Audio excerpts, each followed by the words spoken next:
ladies and gentlemen. Senator Dr. the Honorable Jerome Wolcott, JP, Minister of Foreign Affairs and Foreign Trade, Mr. O'Neill Hamilton, Caricom Regional Implementation Coordinator, UN Security Council Resolution 1540, and our honored keynote speaker, Professor the Most Honorable Violet Udine Barito, PhD, FB, GCM, Pro Vice Chancellor and Principal of the UWI Cave campus, Professor Winston Moore, Deputy Principal of the campus, Ms. Lisa Aline, Campus Bursar, Mr. Kenneth Walters, Campus Registrar, Mr. Michael Thomas, representing Dr. Luz Longsworth, Principal of the UWI Open Campus, Professor Justin Robinson, Interim Executive Director of the Sagicor Cave Hills School of Business and Management, Inc., and Dean of the Faculty of Social Sciences, Dr. Dawn Marshall, Director, Sir Arthur Lewis Institute of Social and Economic Studies, other deans, heads of department of the UWI Cave Hill campus, specially invited guests and friends of the Center for BioSecurity Studies, members of the campus community, members of the media, ladies and gentlemen. Good evening once again, and welcome to the Sagicor Cave Hills School of Business and Management for this inaugural public lecture of the Center for BioSecurity Studies. My name is Christiane Wolcott, and I'm pleased to perform the functions of your master of ceremonies for this evening. Today is indeed a good day that we're able to gather here for this much anticipated presentation by our distinguished keynote speaker, Mr. O'Neill Hamilton, Caricom Regional Implementation Coordinator for United Nations Security Council Resolution 1540, an important portfolio which some of us hitherto may have known very little about, but about which we will hear more over the course of this evening as he delivers on advancing biosecurity governance in the Caribbean, the role of the Biological and Toxin Weapons Convention, and UN Security Council Resolution 1540. Most of you will be aware of our initial effort to host this lecture on the evening of November 18th, 2019, but the unfortunate events of that fateful day, where we sustained island-wide power and water outages, made it impossible for us to proceed. We did receive dozens of calls on that day from intended patrons, many of whom I actually see in the room here tonight, inquiring about whether the lecture was still a go. And with the full support of the principal and the campus registrar, we did go to significant lengths to put in place all kinds of creative countermeasures to prop up the sky, as it were. But at 4:30 p.m., we felt that in the interest of public health and public safety, it would be best to postpone, and so we did. Despite that turn of events, we were still able to secure Mr. Hamilton's commitment to this inaugural lecture, and we thank him sincerely for that over the intervening months. That deserves special applause, as we recalibrated for a second attempt, and so here we are tonight. Tonight's public lecture is the first in what is in fact a traveling public lecture series. After tonight, we go on to present in St. Kitts on the evening of Monday, March 9th, followed by St. Lucia on the evening of March the 12th. The Center for Biosecurity Studies is pleased to be able to collaborate closely with the country sites of our sister campus, the UWI Open Campus, in each of those locations. And we thank Open Campus Principal Dr. Longsworth and her country heads for helping us to facilitate this traveling series through the OECS. I'm certain that we can look forward to a successful lecture on those occasions as well, as the Center embarks upon this awareness and sensitization campaign around the regional and international frameworks that govern biological and toxin weapons. Now, I came to the Center for Biosecurity Studies in August of 2019, just as the center found its new physical home on the top floor of the CLR James building at the main entrance to campus. In the months since then, I would say that the question that people most frequently ask is, what is biosecurity? And interestingly, this question often comes from persons who already sit squarely in the realm of the broader biosecurity effort, practitioners of specific strands of biosecurity, who perhaps maybe have not yet quite extrapolated sufficiently to understand their own discrete roles and how these roles factor into a more global construct of biosecurity. And why is this? Well, the answer is that biosecurity means different things to different people, depending on where they sit. And it is an evolving area as far as being a single body of knowledge or a singular discipline with well-defined edges. As one delves into the literature, it also reveals that biosecurity also seems to have a language of its own. Now, some of you are here this evening because perhaps you saw our posters for this presentation and it piqued your interest. And we're happy to have you. Some of you were specially invited to be here, and perhaps you're still wondering a little bit, well, why am I here? And that's okay too. I will not single out anyone by name, but you might find it interesting that in this room tonight, well, present and whom we are also expecting to join us later, we have a gathering of various agencies in addition to the general public. Well, for starters, we know that there are specific government ministries here, or those who are planning to be here but may have been detained by estimates or other responsibilities, and we've already acknowledged Minister Walcott. But otherwise, also represented here are members of the medical community, persons involved in disaster mitigation and management. There are climatologists, there are agronomists, ecologists, marine specialists, chemists, biologists, laboratory technologists, traditional security professionals in both the public and private arenas, and intergovernmental development agencies, to name a few. Which means that for many of you, you're personally and/or professionally concerned with threats posed by animal or human disease, including the coronavirus that has been dominating the news cycle for the past 2 months in particular, crop pests, hurricanes and other superstorms, earthquakes and tsunamis, drought, groundwater contamination, sargassum seaweed, drug trafficking, gun use, food security, rising sea levels, and the list goes on.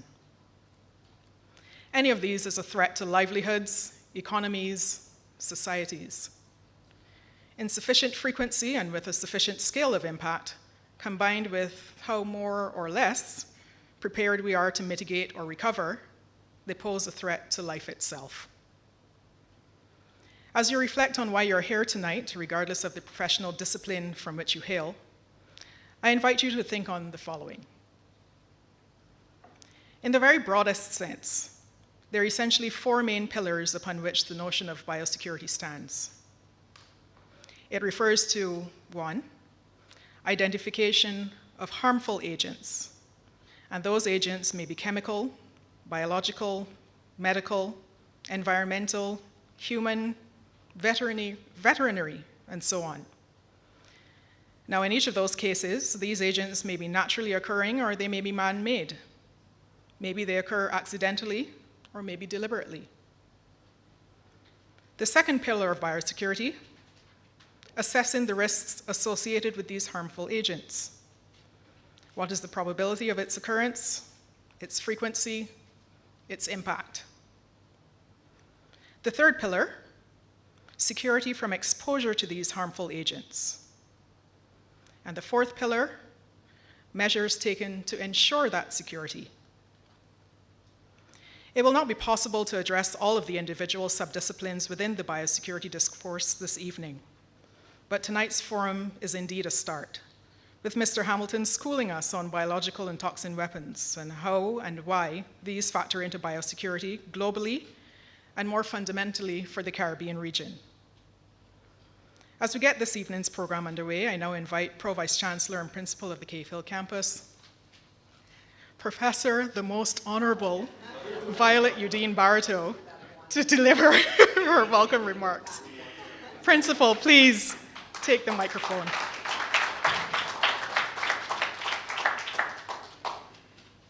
Miss Christiane Walcott, I am struggling to call you by what I see on the program, so I decide I will be objective and surrender to my established neutrality and say Mistress of Ceremonies.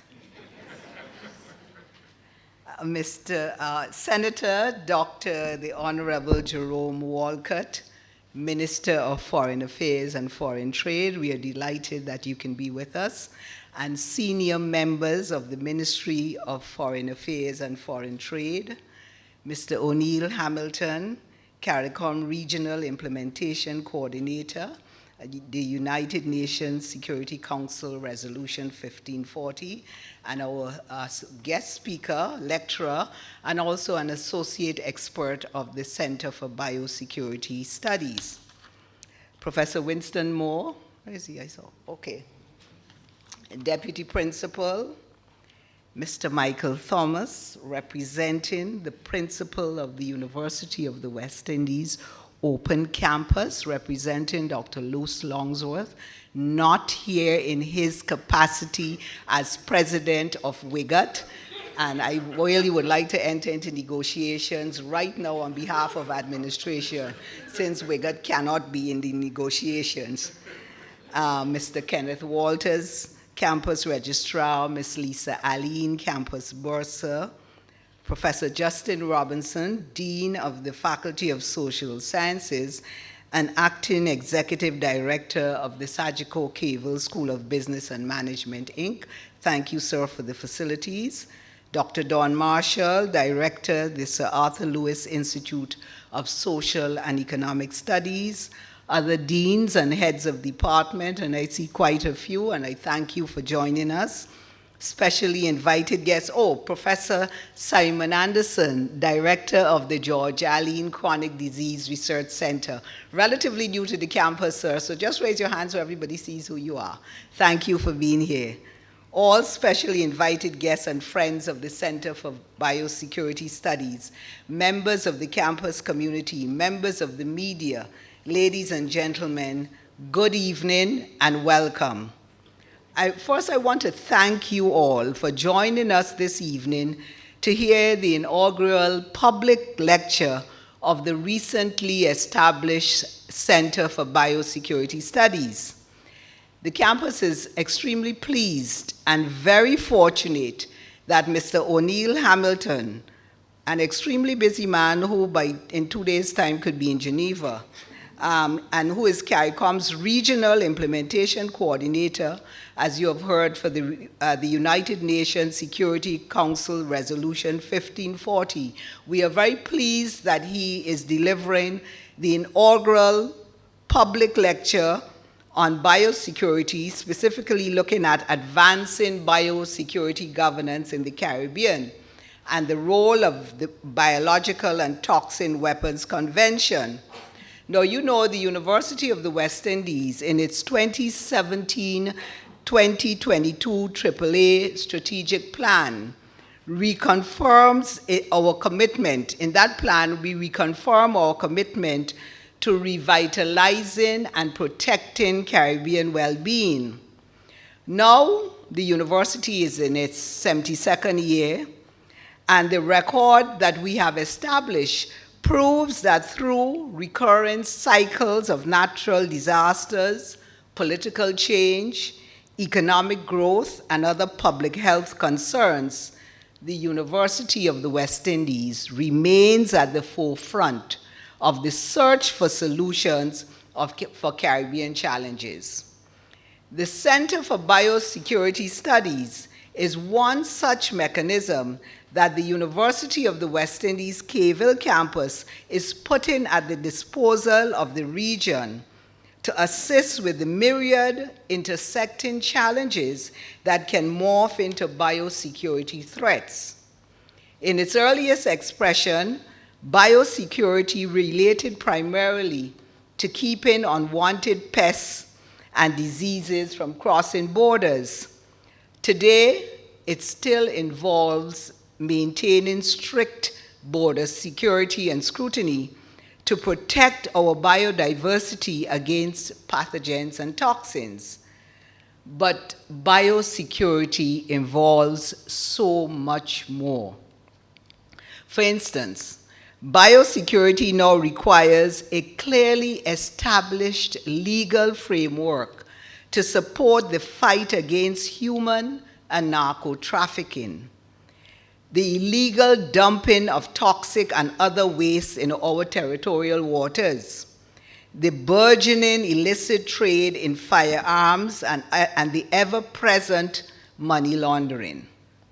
How many of us are aware, for example, that, and what I say after is an exact quote, in 2016, Carnival's Princess Cruise Line agreed to pay a US $40 million penalty fine for illegally dumping oil-contaminated waste into the sea and then trying to cover it up. And that, and again I'm going to quote, Carnival, so what I'm going to say from the word Carnival is an exact quote. Carnival acknowledged violated probation terms from that case and was ordered to pay an additional US $20 million penalty. $20 million in penalty. So first they were fined $40 million US dollars for illegal dumping, and they violated the probation they was put on, and they had an additional US $20 million penalty. And let me make it clear, this waste was dumped in the ocean off the coast of England in 2016. Imagine for a moment if it had been dumped in the Caribbean Sea, with our heavy dependence on tourism and fisheries and all the promise of the resources of the blue economy. In my opinion, should that have occurred, and should this still occur, this, and I feel very comfortable saying this, especially since I'm not a lawyer, this would constitute an economic and environmental crime. Do we have the regional governance system to police and deal with such an occurrence? Now, just the examples that I gave, my partial listing of biosecurity hazards does not exhaust the intersecting threats that constitute biosecurity risks. Critical to maintaining a robust biosecurity system are issues of a forceful, vigorous governance structure, particularly as these apply to biological and toxin weapons. We may be justifiably concerned about the threats posed by the novel coronavirus and whether or not it would turn up in the Caribbean. We need, however, to be equally concerned as to whether our countries have a governance structure to deal with a deliberate attack, that is, the use of a virus as a weapon rather than its accidental manifestation. So in other words, what I'm saying that, you can have it and the incidents, when it turns up, may not be informed by deliberate malicious action, in which case you're using it as a weapon. But should that occur, do we have the framework to deal with that? Now, let me just pause here and say that I would like to take this opportunity on behalf of the University of the West Indies and the Cable campus to wish the government and the people of the People's Republic of China, especially our many colleagues at Hanban, at the Global Institute for Software Technology, and the China University of Political Science and Law, good health, and every success in the containment of the novel coronavirus. We thank them for their duty of care expressed to Caribbean students and citizens who are there. We know China is a strong country with a resilient people, and the UWI Cable campus expects that this grave health crisis will be brought under control. Now, the myriad economic, social, and health challenges produced, for example, by the recent devastating hurricanes of 2017 and 2019, Irma, Maria, and Dorian, they served as forerunners for other menacing vulnerabilities for Caribbean countries. These vulnerabilities encompass geographical degradation, such as coastal erosion, heightened health challenges such as bacterial threats and temperature-related health concerns, exacerbated socioeconomic conditions of poverty. All you had to do is just look at some of the videos and pictures of the Bahamas after Dorian, and the massive dislocations that are brought about, and loss of resources and livelihoods. All these adversities cumulatively can create geopolitical and biosecurity concerns, not to talk about testing what we mean by being a Caribbean community, as we saw tested very seriously in the response in the Bahamas. Added to that, we have also seen recent reports in the news of the levels of a hazardous chemical, chloridicone, occurring in the bloodstream of the vast majority of the populations of Martinique and Guadeloupe. While this may have seemed as a recent discovery to some, this has been an ongoing health issue in Martinique and Guadeloupe that was known since the 1960s. This toxic pesticide, banned in the US in the mid-1970s, was used on banana plantations in those French territories from 1972 until its commercial use in those countries was stopped in the 90s. Banned in the US in the 1970s, but used continuously in Martinique and Guadeloupe from 1972 until the 19s, and now an inquiry is on the way on its residual effects on the population. Now, the work program of the Center for Biosecurity Studies will be multidisciplinary, and you can imagine why, and geared to assist governments in creating a robust biosecurity system.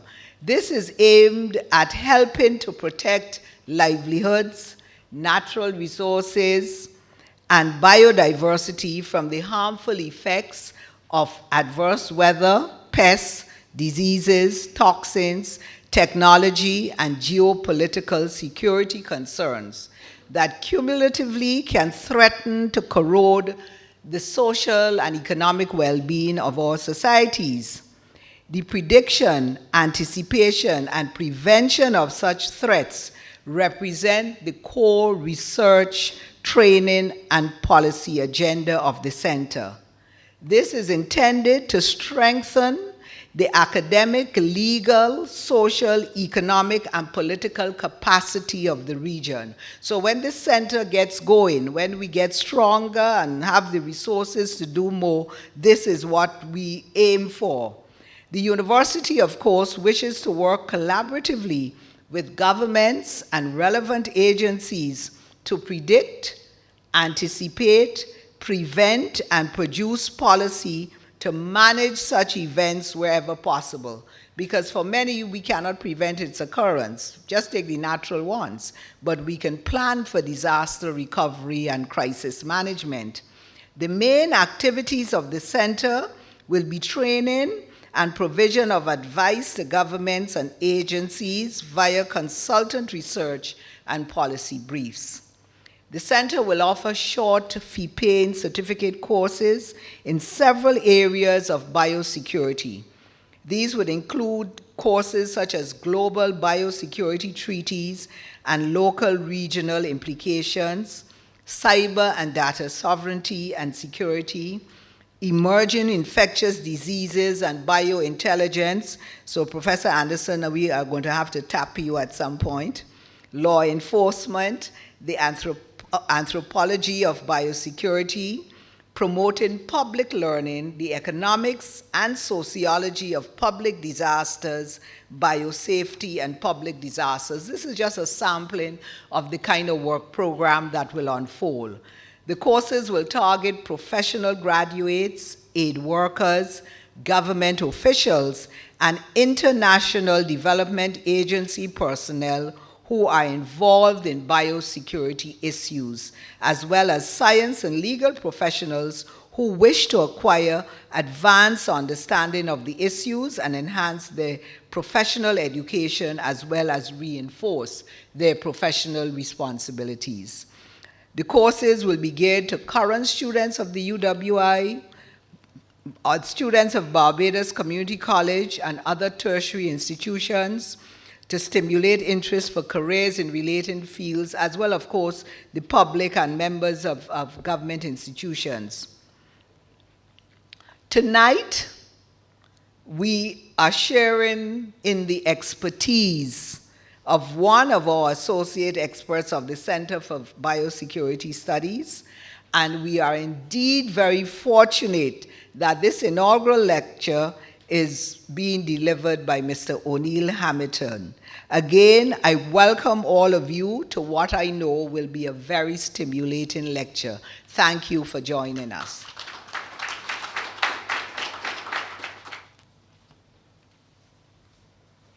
Thank you, Principal, for that very warm welcome and for setting the stage for tonight's feature presentation.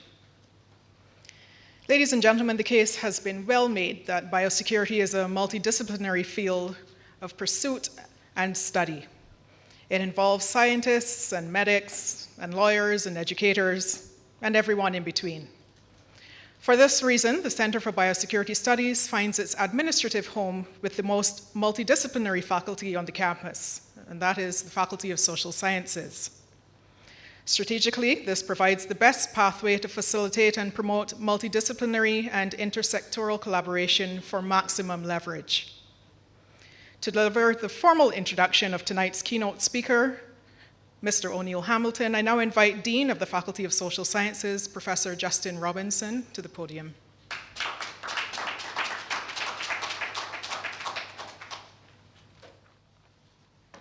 Good evening. Master of Ceremonies, and at the risk of incurring the wrath of the principal, I'm going to take the protocol as having been established. But I also want to warmly welcome you to the facilities of the Cayfield School of Business and Management and invite you to engage our facilities for your various functions and activities, which are available at a reasonable fee. And who knew the principal knew so much about biosecurity? I was really quite impressed. And I remember when she first brought this to the faculty, and I was like, well, biosecurity, biosafety, what's the difference? And I'm still working with that definition, that one is keeping humans safe from germs, and the other is keeping germs safe from humans. So. Okay, so O'Neill Hamilton is the regional coordinator for the implementation of United Nations Security Council Resolution 1540 in the Caricom community. And he's the Caribbean focal point for the United Nations Counterterrorism Executive Directorate. He's an experienced policy professional and diplomat, and he served the Caricom Secretariat and the government of Jamaica in several capacities and has advised senior government and security officials in CARICOM member states in a range of areas related to disarmament, non-proliferation, and regional security. In his current capacity, Mr. Hamilton is responsible for regional efforts to counter proliferation through the enactment of strategic trade legislation, attendant regulations, and export controls to prevent the use of chemical, biological, radiological, and nuclear materials in the development and delivery of weapons of mass destruction within the Caribbean. During his tour at the Embassy of Jamaica in Washington, Mr. Hamilton also served as Jamaica's government representative to the 5th evaluation round of the multilateral evaluation mechanism of the Inter-American Drug Abuse Control Commission. Mr. Hamilton is also a visiting fellow in the Partnerships in Proliferation Prevention Program at the Stimson Center, a global security think tank in Washington, D.C., USA, and he holds a master's degree in international public policy from the Paul Nitze School of Advanced International Studies at Johns Hopkins University. I give you Mr. Hamilton.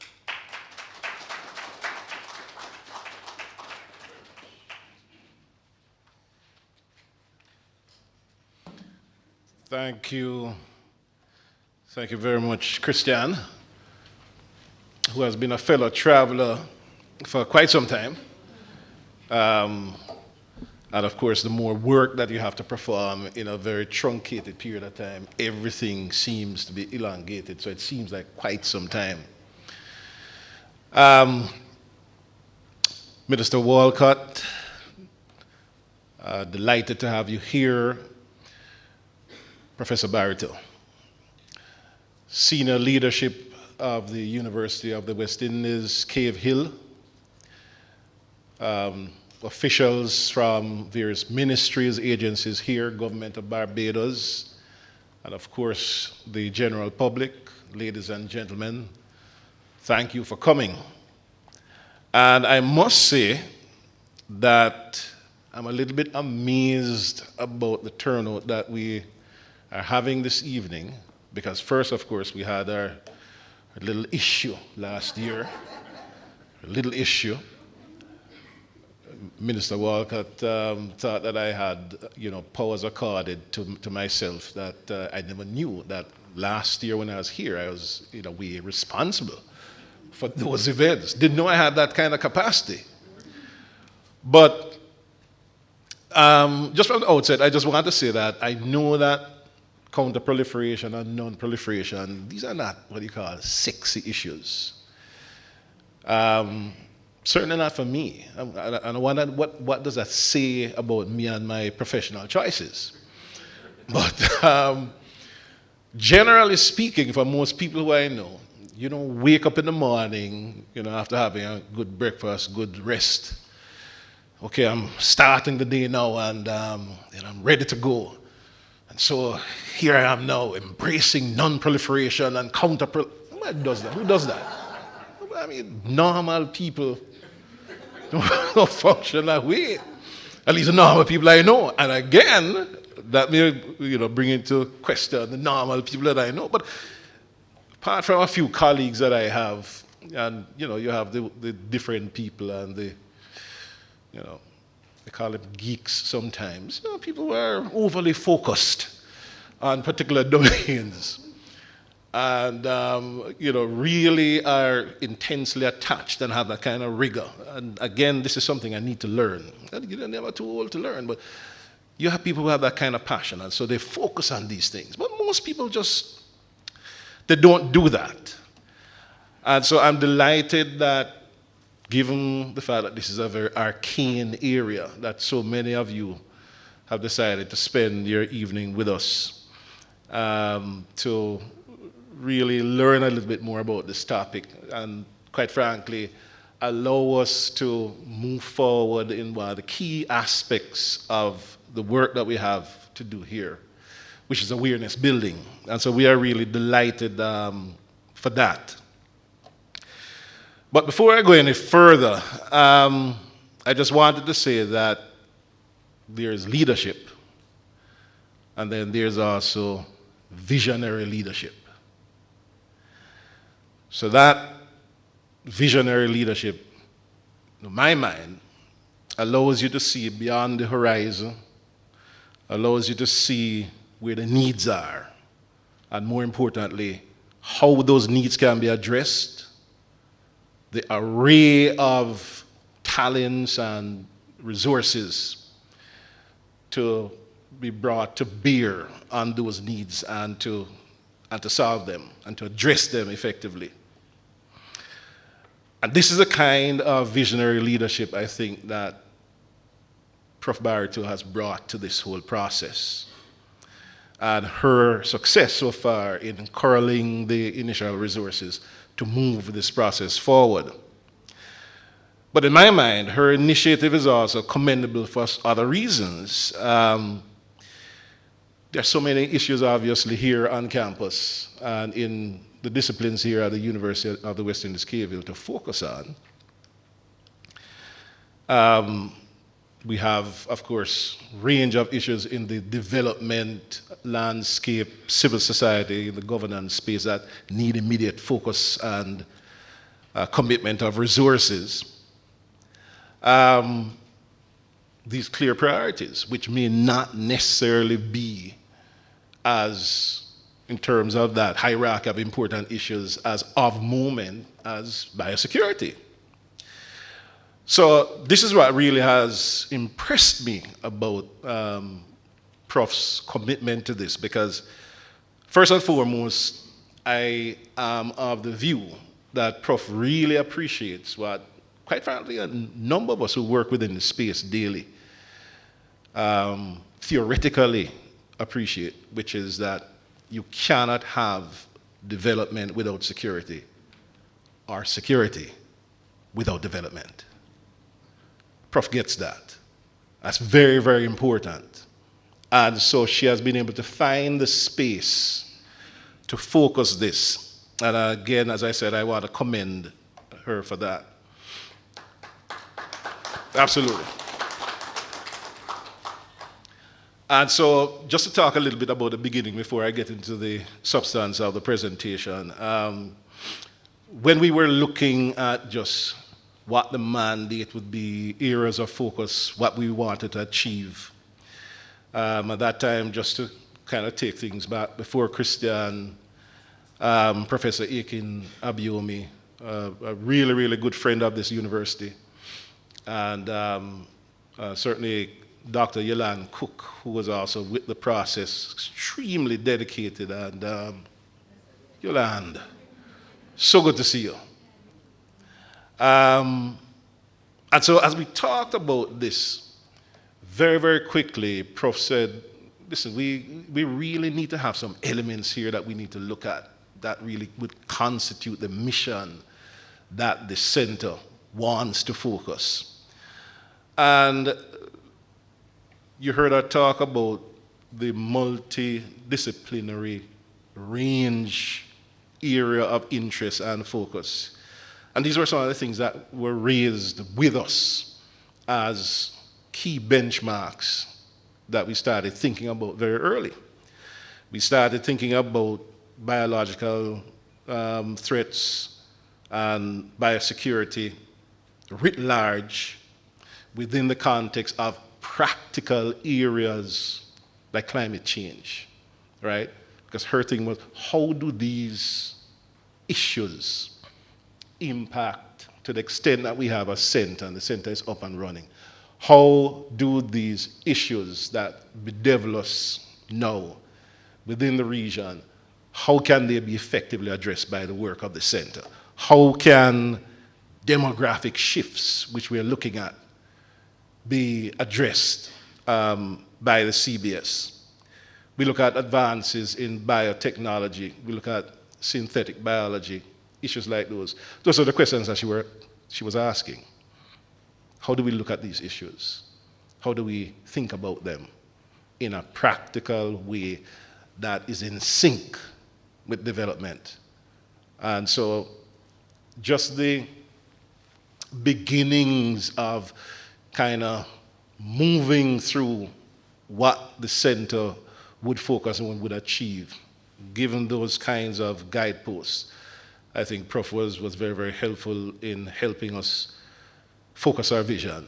And I think that where we are now is a clear testament to the kind of impact and to the kind of commitment that you have had to this. So just to paint things in a little bit more of a practical relief, because apart from just our discussions about the center, standing up this entity, this is not something that necessarily took place yesterday. This is a set of activities, or what we now see as a manifestation with respect to the establishment of the center. A lot of this started back in 2006 when the Caribbean decided, 10 Caricom member states decided to host Cricket World Cup. And when we had that undertaking, let me tell you, it was one of the most interesting head fakes in this regional space that we have ever seen, because I can tell you from a real and practical standpoint, when the International Cricket Council said, folks, these are the benchmarks that need to be met security-wise, And this is what you need to do in order to ensure that the games are held in this region. And let us also remind you, I'm talking now about what the leadership said at the ICC. We have contingencies.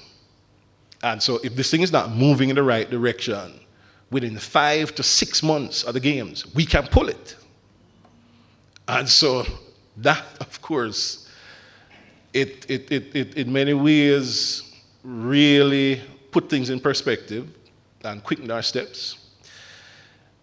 And this is where now I think one of the most momentous and momentously successful decisions was taken at that time and in that instance. So the Council of Ministers for National Security and Law Enforcement, Caricom, had a bureau of 3 ministers and also had a resource mobilization outfit. And the chair of that subcommittee happened to be one, at that time, Deputy Prime Minister Mia Mottley.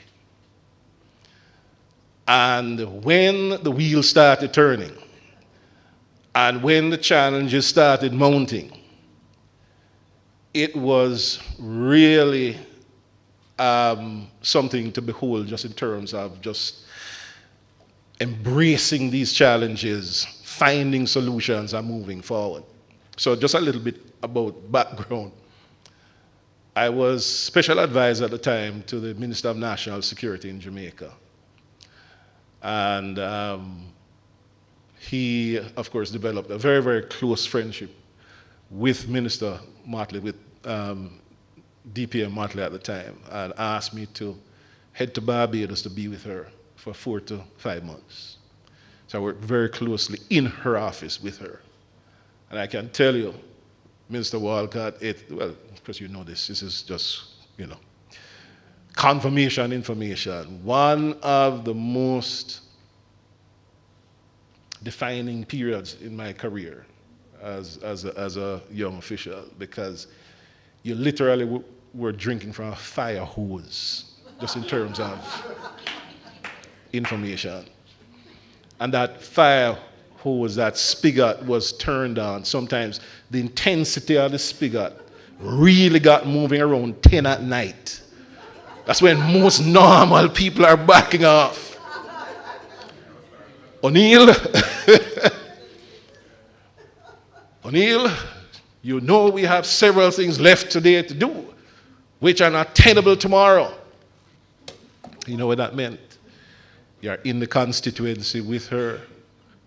You're, after those conversations are done, heading elsewhere with her to complete the list of key items for that day. And so from small to large issues around Cricket World Cup, and the legacy itself, sometimes it's not just understood in these big things, but some elemental things, Because to this day, even though, of course, Minister, with increased technology and resources, you have this enviable system now at the airport where everything is done on touchscreen. But not too long ago, here in Barbados, and still, in most jurisdictions, you have to fill out that immigration form. And I vividly remember close to midnight when DPM Mottley and myself and a handful of people worked on that immigration form, which is still being used across the region today. And not to mention, of course, the larger issues which are coming to capacity building successes that we have had as a result of that. So this is always a good time to kind of look back, see where all this started, and again to commend and recognize Prof for certainly taking this to another level and certainly making this even more concrete and having this as an institution and an entity here. So before I move on to the presentation, so BioSecurity, just like chemical, nuclear security issues, these issues, when you think about identifying, detecting chemical, biological, radiological, and nuclear materials. This is just not something that the overwhelming majority of our states have a focus on to this day. To this day. And it is not because we don't have professionals, we don't have leaders, we don't have technical folks in the security space who are aware of what these threats are. But as we know, as a resource-challenged region, we just have this amount of space for accommodating these activities, which is why the walking and chewing gum at the same time, which is what this Center for Biosecurity Studies also means, is such a very, very important step forward. So what I think is important as well to have us understand is that, again, while these issues have to be addressed, are being addressed, the context is that there are huge gaps even after member states have done some serious gap analyses, have really looked at what it means to get themselves up to where they need to be. But you just look, for example, at some of the 3 tenant areas. I'm just picking Antigua and Barbuda, not because I have anything against Antigua. They are great friends from Antigua and Barbuda. We work very closely together. But the 3 constructs that guide biosecurity activity in Antigua and Barbuda are an Importation Prohibition Act from 1818. I'm not kidding you. From 1818. The second instrument is a Public Health Act, which was passed in 1957. And then the Biological Weapons Act, adopted in 1975. And 75 was the time, because the Biological Weapons Convention came into force. It was open for signature in 1972, but came into force in 1975. And so you had several countries within the region and around the world who started moving now. You had the Implementation Support Unit that started reaching out, providing technical assistance, develop legislative frameworks. But the point I'm making is that since 1975, most of our countries, including Jamaica, Trinidad and Tobago, have not moved beyond the 1975 BW Acts. It's a fact. We have good attorneys, we have a university, several universities, several campuses within the UWI system with law schools. But since 1975, there has not been any real development in moving beyond that framework. Shows you what we have to do. So what I'm going to do, and I know we're quite a few minutes in, I'm going to get into the weeds a bit in my presentation, because I think it's important to have this awareness, important to have this background. I'm going to skip through some areas as best as I can, but I am definitely going to make sure that the core concepts are presented here. And after we are done, Christian and Prof definitely will be availed with the presentation. I don't believe, quite frankly, that knowledge, quite frankly, should be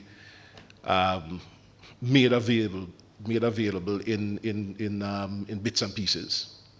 I think that you provide something that's a composite and allow people to have access to this. And so the presentation will be certainly available to the public after this.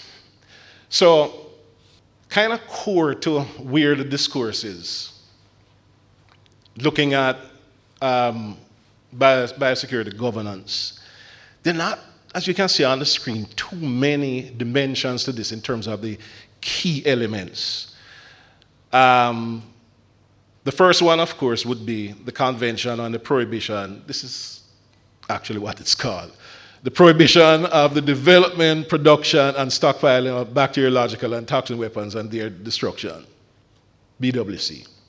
Right? As I said before, open for signature in 1972, came into force in 1975. Then the resolution that governs a lot of my work, which is Resolution 1540, which spans what we call the non-proliferation regime, chemical, biological, nuclear, radiological materials, and the focus is keeping those materials from what we call non-state actors, entities like Al-Qaeda, for instance, ISIS, and so on. Then, more interestingly, which Mr. Walcott would be very acquainted with, the IHR, International Health Regulations, and this, of course, is an entity, instrument from the World Health Organization, and then a newer construct called the Global Health Security Agenda, which is also very, very important. So, how does Resolution 1540 and the BWC interact? How do these instruments relate to each other is what we want to take a quick look at right here.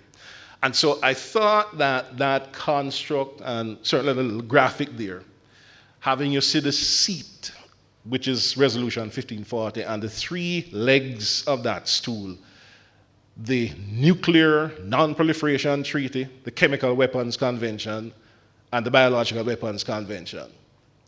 So these now are a set of instruments that, just walk with me, be in that zone with me now. It is a complete construct and framework. Looking at them as separate instruments, quite frankly, is one of the mistakes that many of our states, not just in the Caribbean, but across the world, make in terms of understanding and really succeeding in non-proliferation efforts. There are a set of complementary conventions and treaties and have to be looked at as such. So just quickly, that's actually a graphic of what the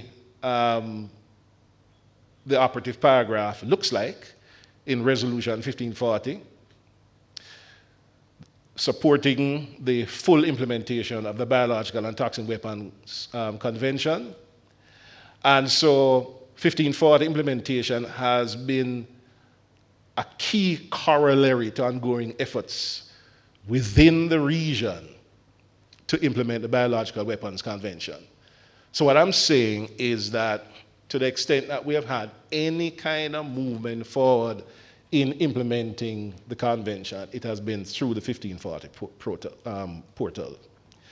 Because hitherto, before this, what you had were a range of awareness building meetings that were conducted generally in Geneva. The Conference on Disarmament, which is of course in Geneva, generally funded a lot of these activities. But the question was, to what end? The fact was that as you looked at states in the global south, you looked at states in the Caribbean, in Africa, in Asia, the Pacific Island states, what you didn't see, Minister, was any real movement in terms of legislative frameworks being put together to meet these obligations. And the more cynical way to look at this, perhaps, is that maybe it's just a good way to have officials who are extremely well paid continue to be well paid for a long time. Because, I mean, I say to my colleagues all the time, they laugh and so on, it's a one that I've been thrown out so far. But I say, well, one of the things that I think that we perhaps need to do is to have a higher appreciation for embarrassment. Because when we look at what has been gained globally, the steps that have been taken, the gains that have been made globally in implementing biosecurity and the BWC, globally the picture is not good at all. The steps have been very, very, very meager. The successes have been exceptionally few. All right? And so, again, you're approaching the same thing the same way, year after year, decade after decade. without fundamental success or movement, then you start, of course, visiting the whole notion about the fool doing the same thing the same way. But again, people get paid significant salaries with tremendous benefits to keep this awareness building going for years and years and years. Let's see. All right. So, I'm not going to stay too long on this. The fundamentals, BWC mandate states not to transfer to any recipient, to assist, encourage, induce, and so on and so forth, manufacture or acquire biological weapons, and so on. Never in any circumstances develop, produce, stockpile, prohibits weapons, equipment, means of delivery, which is one of the things that we don't even think about in the region, delivering these items. Means of delivery is just a secondary kind of thing to most countries, and certainly here in the region, just not a lot of work being done in that regard. And of course, destroying biological weapons and preventing their diversion, and so on and so forth. All right? And that constitutes Article 1, which is one of the more important elements of the convention. So, how is this key to public safety, security of the public? In my view, the BWC is a pretty effective instrument, because if you look, for example, at how the treaty is put together, how it was negotiated, the entire process, and comparing that to the Chemical Weapons Convention, which I also spent a lot of time focusing. In fact, in real terms, I spent a lot more time on the Chemical Weapons Convention than on the BWC. But in many ways, thank God for the BWC, because there was a real focus and dedication on the minutiae in that negotiation period, primarily between 1970 and 1971. Because unlike the Nuclear Non-Proliferation Treaty and the Chemical Weapons Convention, there is no implementation secretariat. The Biological Weapons Convention has only 3 people who run across the world trying to help with that implementation process. Whereas the Chemical Weapons Convention has somewhere between 500 to 600 people who are in The Hague, right? And of course, the IAEA has thousands, right? IAEA is a fairly large organization. But that's where politics come in and intervene, because from the very beginning, there was no consensus within the Conference of Disarmament as to how to fund the BWC. And so since 1975, we have had every year in the CD, as we call it, this debate about where the process is going to go. And in a way, it's kind of ridiculous, right? I know I need to flip through them, but seriously, it's ridiculous.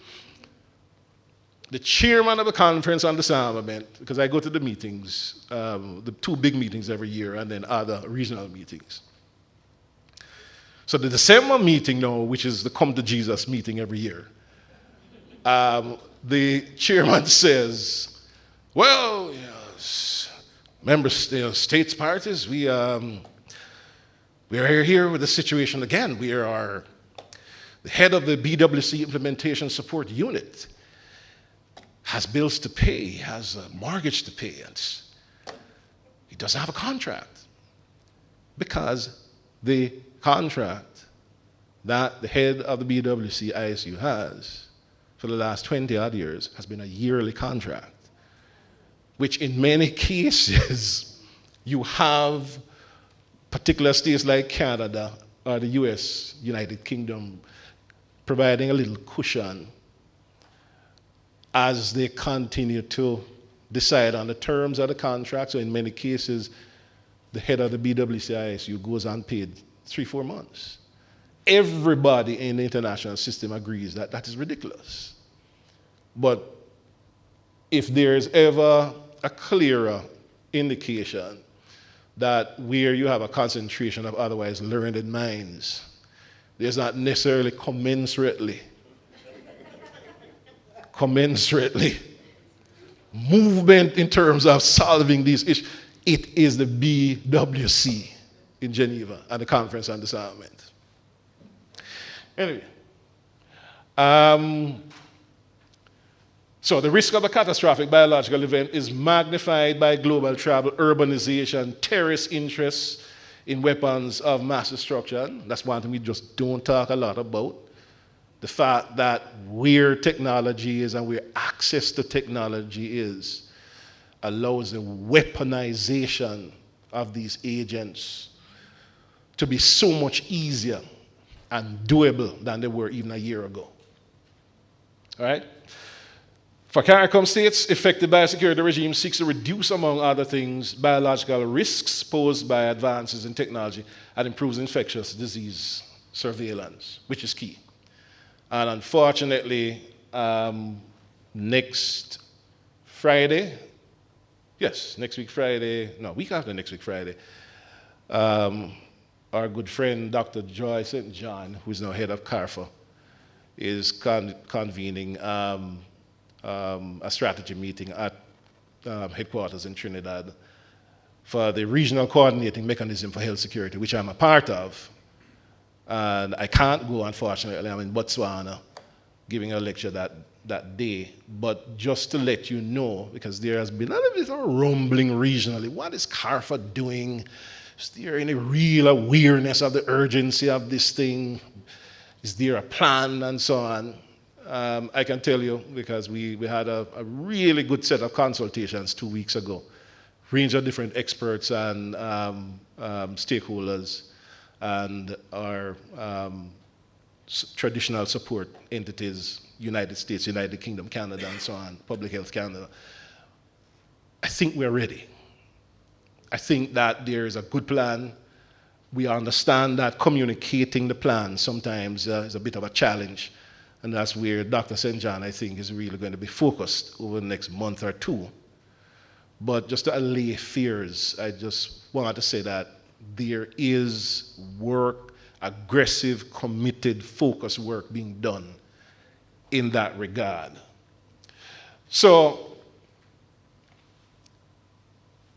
biological threats and biosecurity cannot be looked on as unidimensional. It says there, and there's a reason why.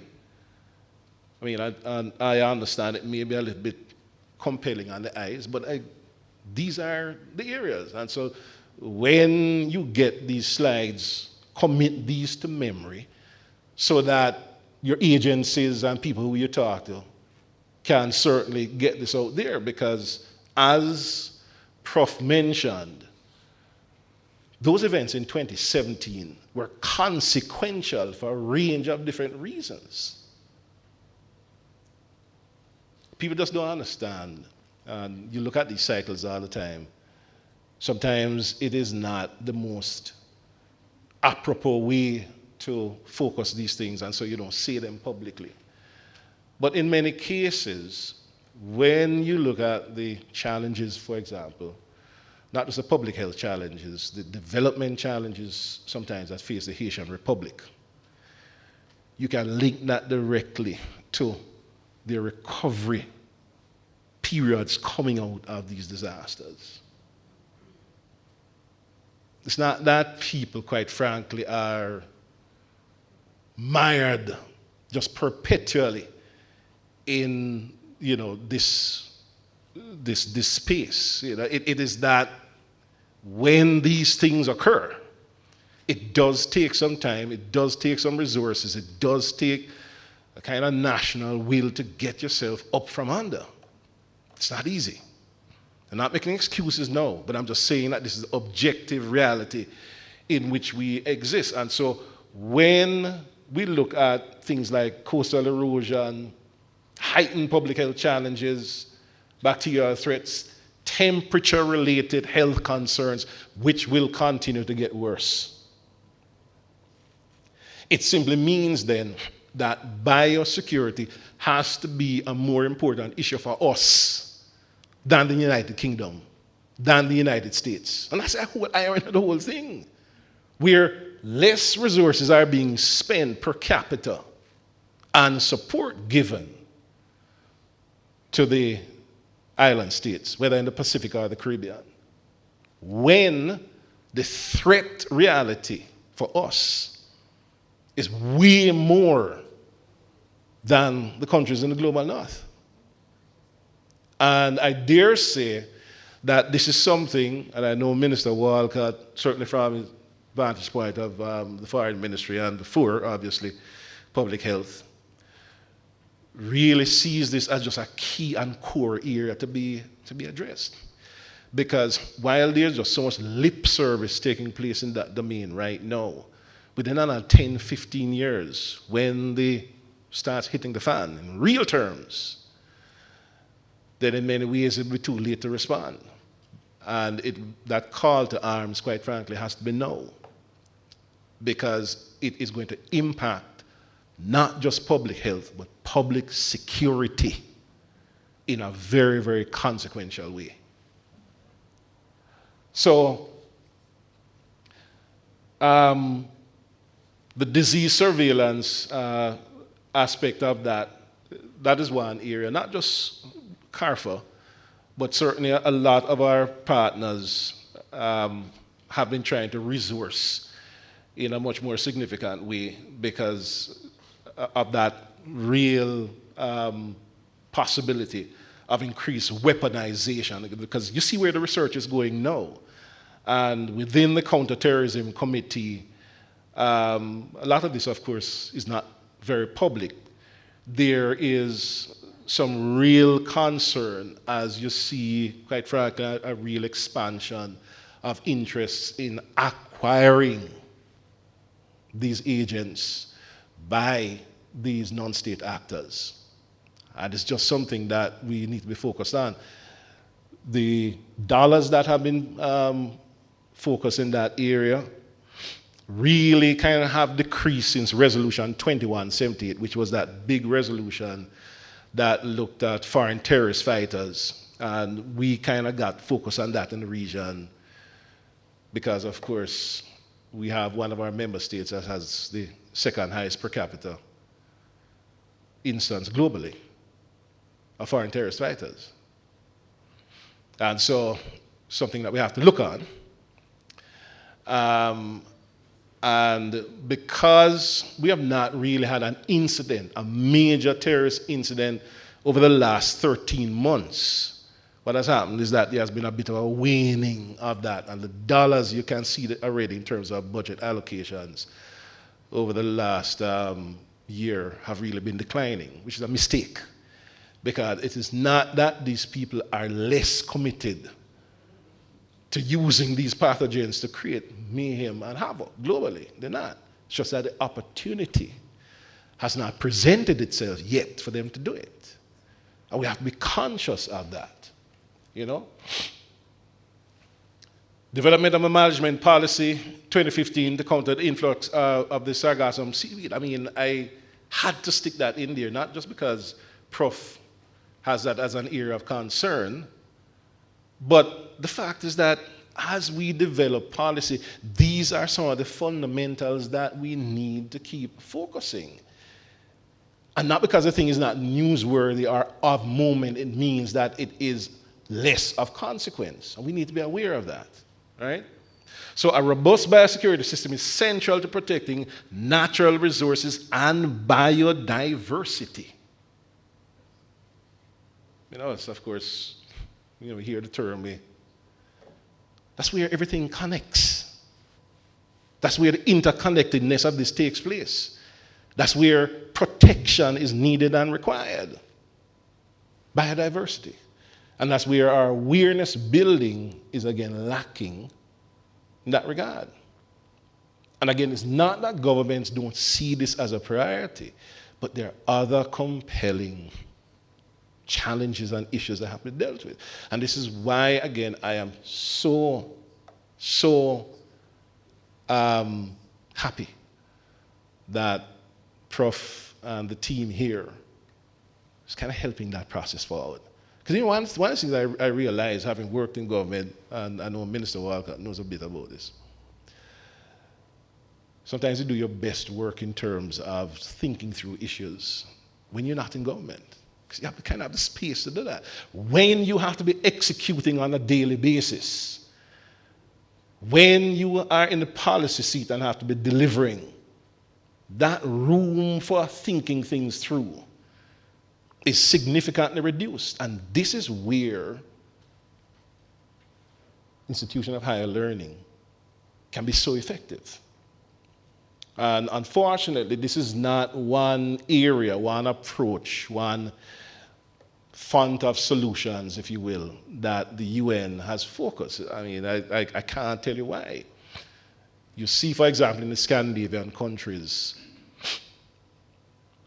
defense and security policy benefits from higher education, always researching, always having these fellowships.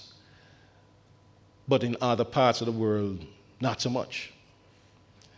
And there is a void to be filled. There's a niche. This is an area that I think UWI Cave Hill can certainly do much more in. And this tip of the spear with the CBS, I think, is an excellent start in that regard.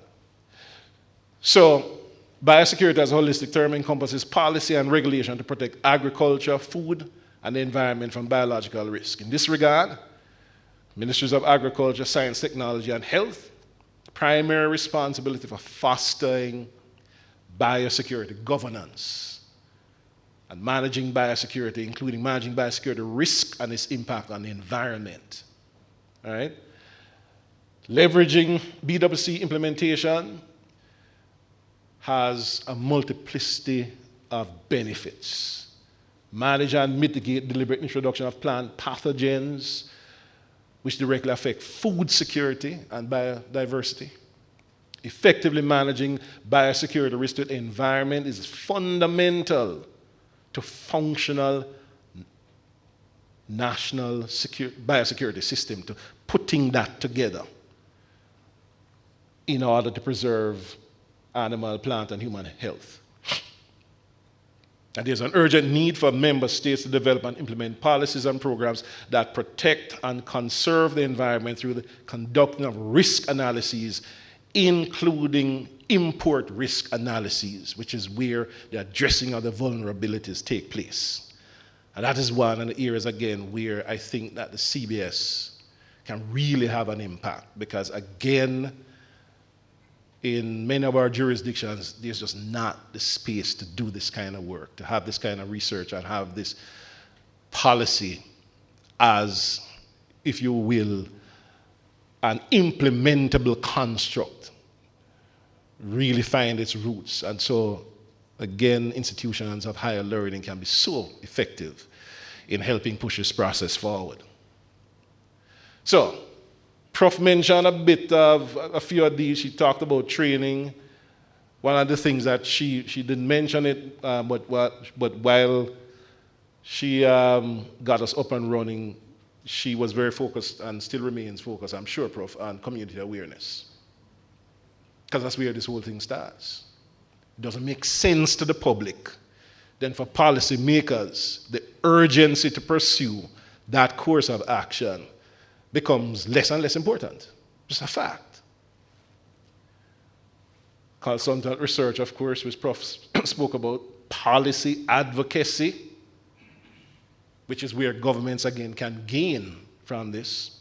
Stakeholder collaboration, where the stakeholders of biosecurity governance together through events that facilitate cooperation and successful implementation of biosecurity plans. Importance of the treaties. You go to a health ministry, pick your country. Where's a senior official here that focuses on BWC implementation? I am the person, sir, ma'am. All right, well, let's have a little discussion about this convention. I'm going to a meeting in Geneva shortly. Okay. All right. Fair enough. That's good. To achieve what? Let me just ask. Have you been before? Yes. I went last December. Last December, I was in Geneva, and it was a good meeting. How? What made that a good? Wait, what? So we have to get beyond that. Work has to be done because these treaties are real instruments. People didn't sit down in the conference at Summit and negotiate them. Yes, Geneva, I mean, I personally am not a big fan of Geneva. My significant, I mean, Pamela is, you know, she's there. But the point is that, you know, I go there very often, but, you know, I just think this needs to be going somewhere. You know, you go to these meetings, you come from these small states and these small jurisdictions, Prof. People are depending on you to deliver. I think we need to see some results. I think the process needs to be going somewhere. So, understanding the intersect between health and security, biosecurity, biothreat reduction, you heard Prof mention this, bio-risk management. This is again how, you know, the sausage is made in terms of policy. How you have these risks, how are they managed and understood and mitigated? What does that entail? Who are the stakeholders? Who are the players in country that will do this kind of work? All right? And moving all these discussions from theory to practice, you know? And then you have, of course, instances where a country like Barbados, for example, Minister Walcott and others may have, you know, during a former incarnation said, okay, fine, here are opportunities to make this thing much more resonant, you know, policy-wise. But how do you know, extrapolate that, move that beyond a personal conviction of a Minister Walcott to something that has a regional construct that everybody can be seized with the importance of the issue? How does that work? How do you do this? And mind you, as I said, it is not one of those situations where Jamaica and Trinidad and Tobago and Barbados are way down the wicket. It's not the case. Out of the 14 independent countries, maybe 2 or 3 having a policy focus and developing this. Because as I said to you before, since 1975, there has not been a comprehensive BW bill completed in any of our member states. All right? So there's a lot to be done. Biocontainment, biobanking, bioethics. Law school. Range of critical areas that have to be focused. People are becoming more and more aware every day. Our religious communities are taking this issue on more and more. Without effective guidance, a lot of it coming from overseas, and a lot of that as well having to do with very fundamental and elemental issues related to things like food security. I'm saying that this is much more complex than sometimes we give these issues credit for. And we have to really get ahead of them. Cyber, as Prof mentioned, data sovereignty, security. The multiple causes of biosecurity threats. I'm just putting everything together now. Bioterrorism, which I had mentioned before. Environmental perturbation. And so on. And of course, at the bottom, let me get back. the role of artificial intelligence, which is another domain, quite frankly, that we just have a creeping contact with affinity for, which we're going to have to find the time, the space, and resources in this region to get there, because it is not pausing because we're not engaging. You have to look at that. Promoting biosecurity while facilitating dual-use research, stuff that, again, can be used public security, public health, covering the two domains. Facilitating national and regional gap and vulnerability analyses to inform public development related to the global health security agenda. All right? And I deliberately didn't add the IHR there because Minister, of course, knows how bedeviling that has been for member states. About 80% of the key themes covered by the global, by the international health, right, by the IHR, by the international health regulation, directly relate to biosecurity. And when you see, this is not just about the Caribbean, how lagging this process has been. The states that are most at risk having minimal activity in that regard. And again, you're looking at the commitment of resources from the World Health Organization and how these processes have been positively affected by WHO support. The picture is just not pretty. IHR is not moving in the direction that it needs to, the implementation of the international health regulations. So now we are overlapping this now with the global health security agenda, almost a new set, very related, but in many ways a different set of obligations under the GHSA. In many cases,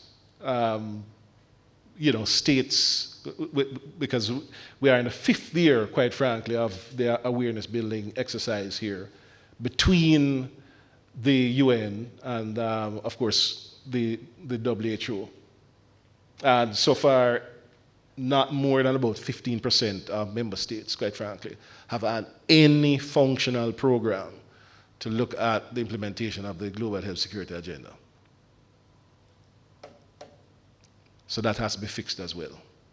And where I'm going with this is that because we keep seeing that there's this limited space, even though there may be additional financial outlays year in, year out, if this thing is not taking root, if ministries of health keep saying, listen, we're having problems in the implementation of this, then maybe we need to look at some other assistance mechanisms that can be brought to bear, of which institutions of higher learning, in my view, are also a good place to start and a good asset to have in this process. The other thing, apart from implementation of governance and surveillance to facilitate, of course, detection. I spoke a little bit about that before, and the identification of dangerous pathogens. We have to turn our minds a little bit more to agroterrorism, which, in terms of, again, the information that we have been seeing from the counterterrorism committees at the UN, there is an unexplained interest in this domain, not just from the non-state actors, but also from state actors, which is pretty alarming. But it's not rocket science. It's easy to understand.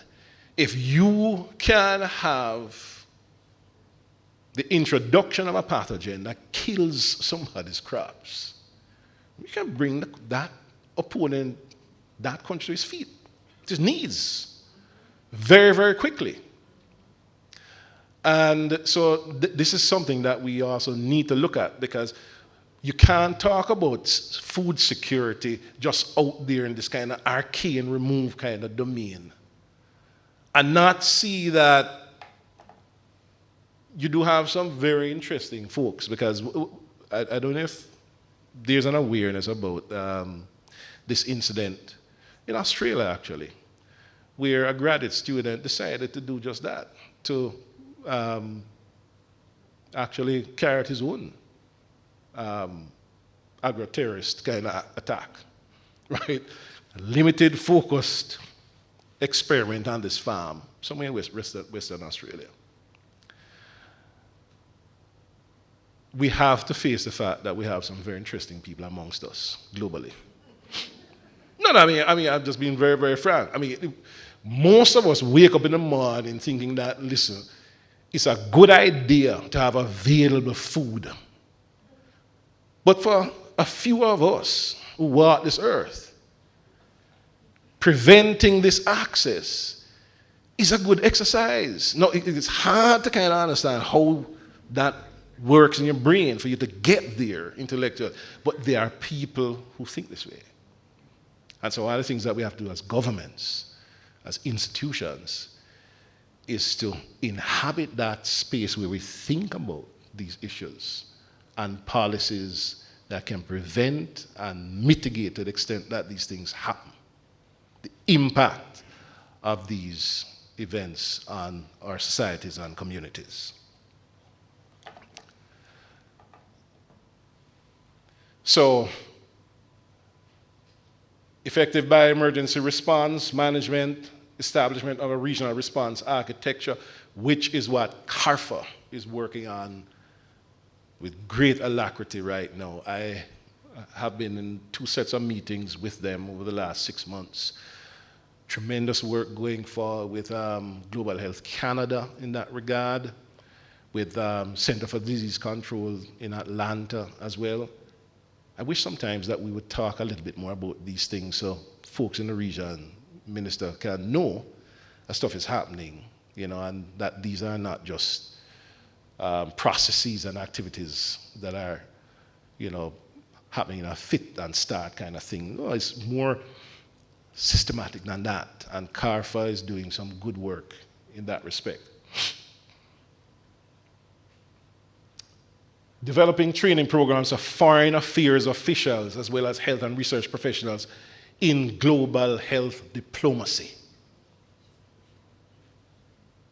That's one thing that CBS definitely, you know, certainly linked Ministry of Foreign Affairs and Foreign Trade.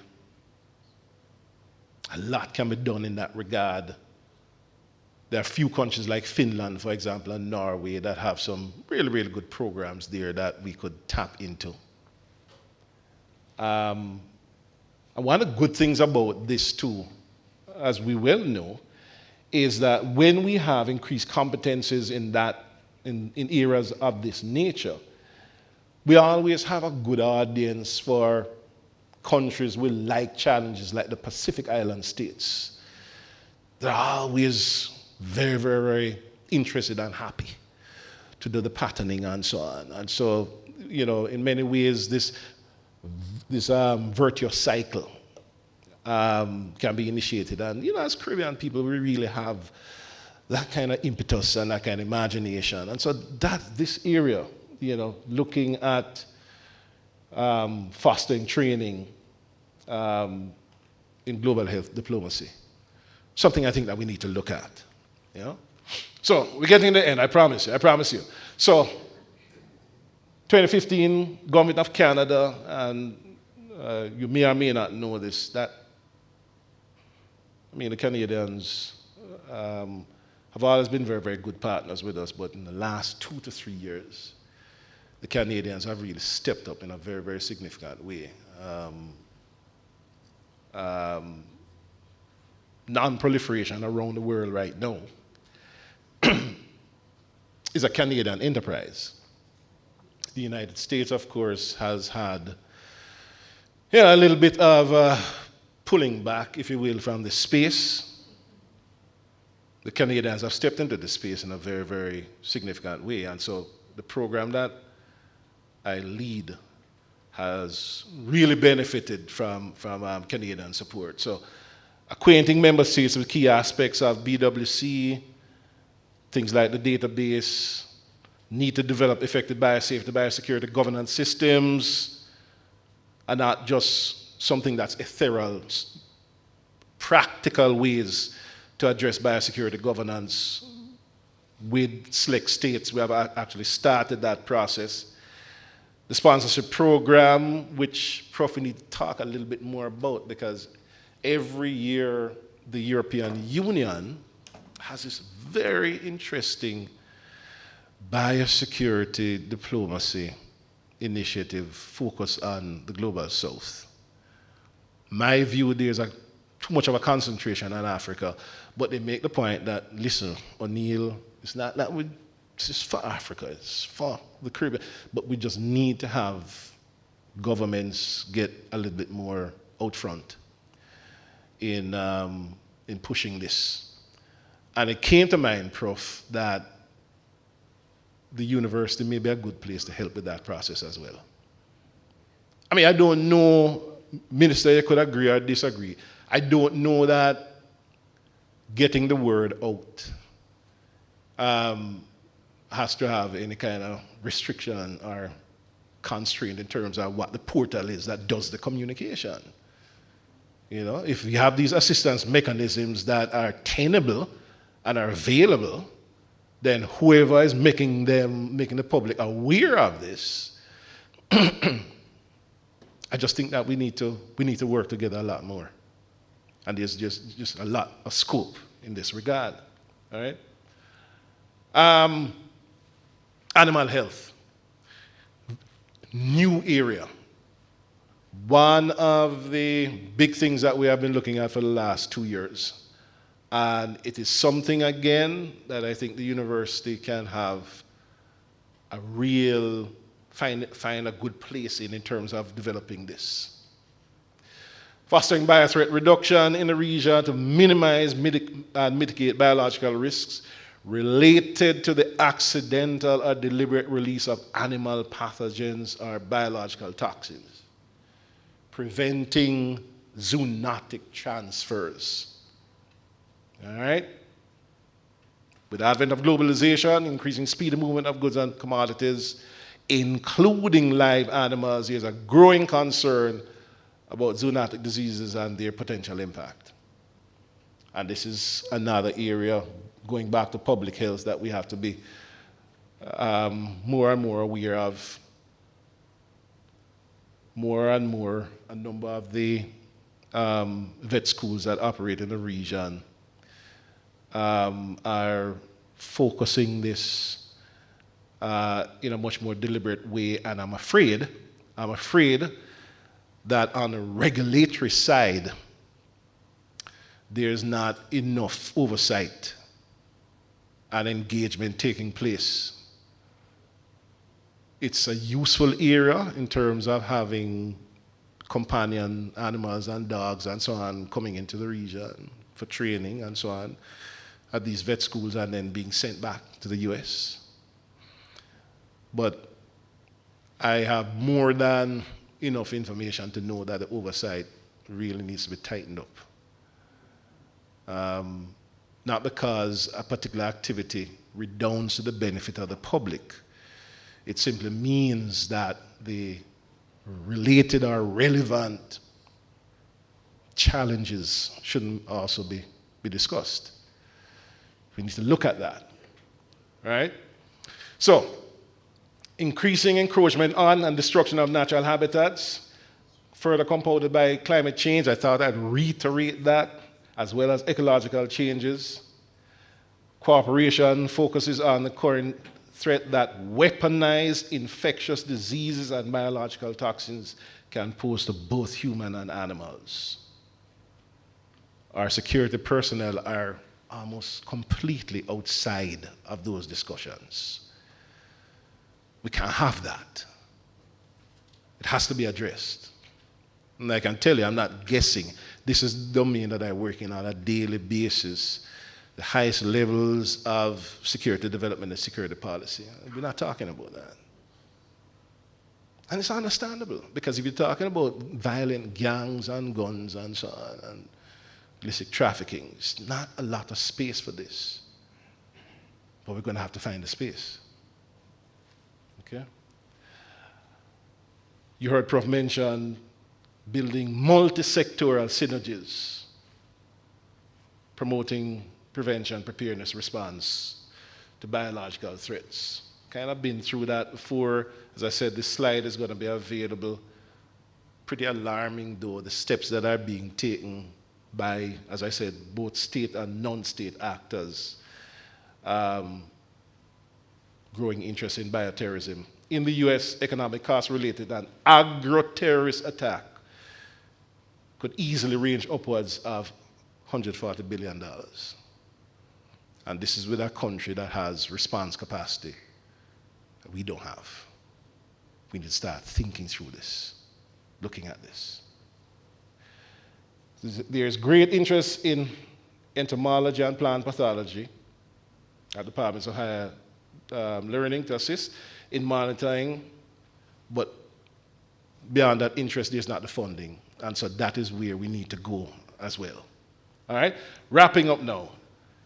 1540, international health regulations and GHSA. Biosafety, biosecurity mandates under the IHR are now given significant focus, with objectives under the GHSA to fulfill operative paragraph 8C of Resolution 1540, which directly speaks to supporting implementation of the Biological and Toxin Weapons Convention. So this is what I make mention as well, that Dr. St. John has me on that coordinating mechanism for health security. And I think that it really bodes well, just given how the mechanism has been populated, for significant input across the board. Because the security agencies, entities like SEDEMA, for instance, and so on, are active partners in this.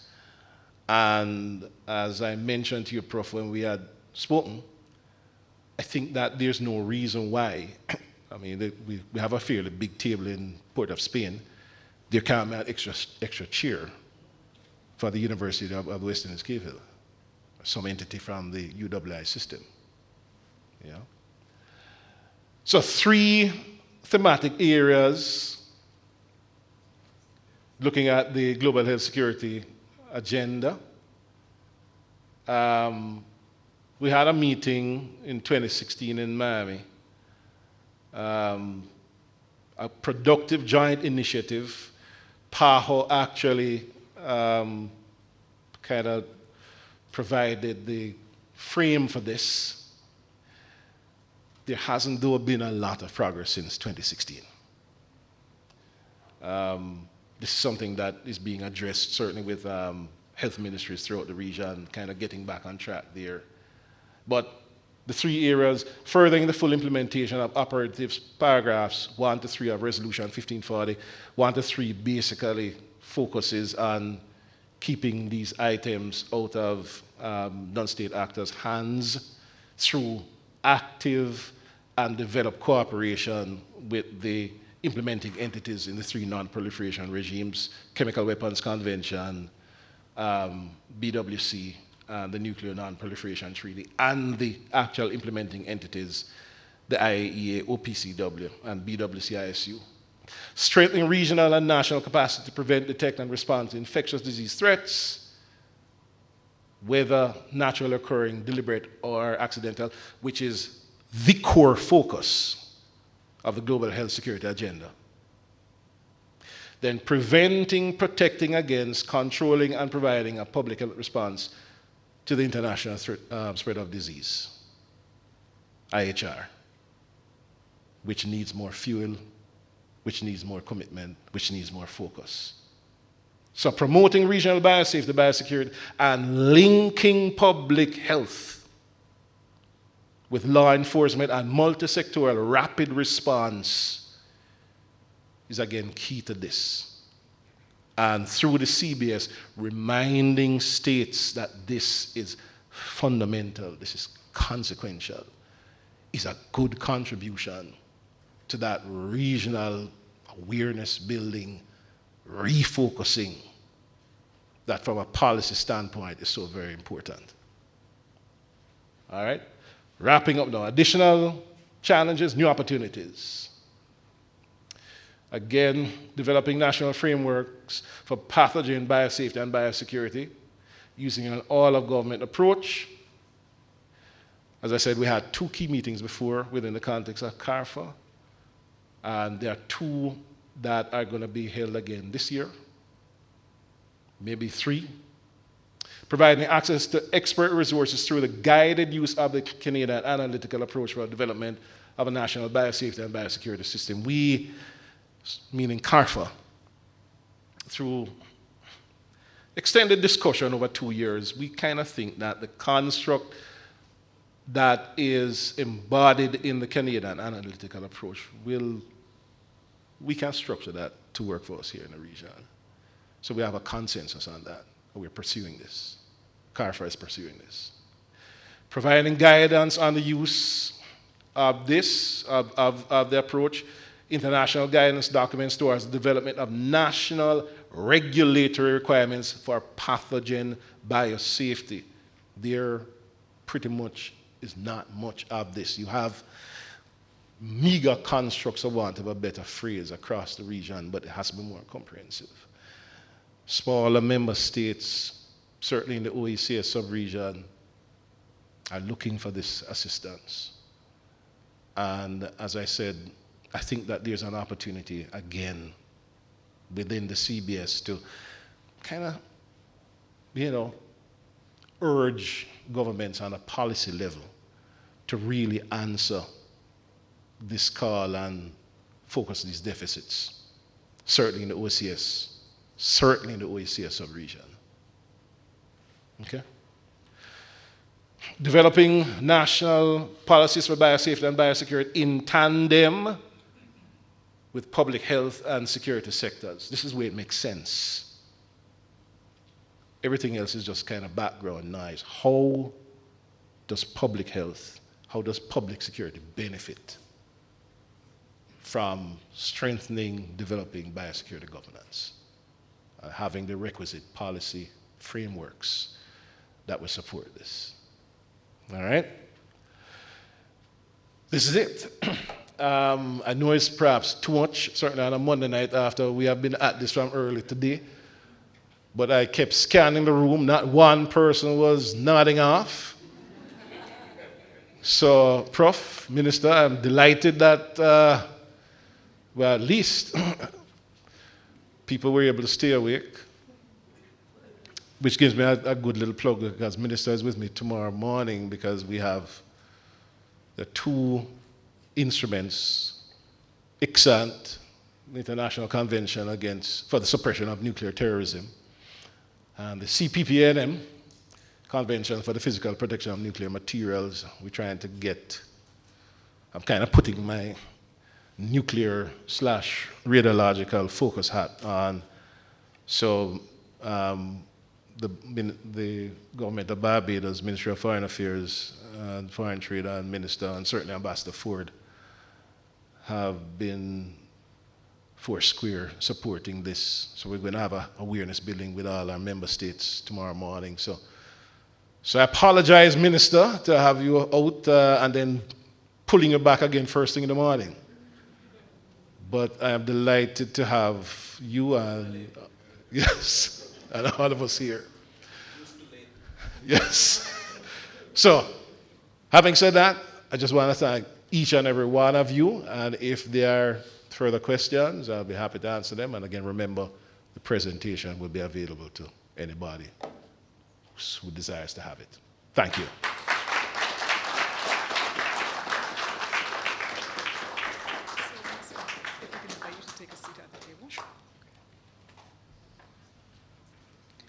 Thank you, Mr. Hamilton, for a presentation that certainly was well worth the wait. 3 months waiting, really. And we're happy that we were able to benefit from your expertise this evening. Well, I'm sure that presentation has stimulated a number of thoughts and ideas and queries, and so that will translate into a very robust Q&A section that we have coming up now. And to help us unpack this evening's presentation and to perform the duties of moderator is Dr. Dawn Marshall, Director of the Sir Arthur Lewis Institute of Social and Economic Studies, or SALISIS, here at the Cave Hill campus.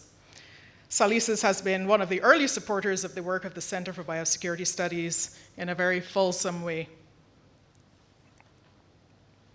And Dr. Marshall immediately agreed to undertake this role when the program was first being put together last semester. So we're happy to have his commitment as well to this process. And with that said, I now invite Dr. Marshall to take over the moderation proceedings. Thank you, Mistress of Ceremonies. I dare not offend my good principal, who's enlightened us, much like our speaker today. Well, let me start by saying, here we are at the Sir Arthur Lewis Institute, my neck of the woods. So regionally, we are about 15 researchers, right?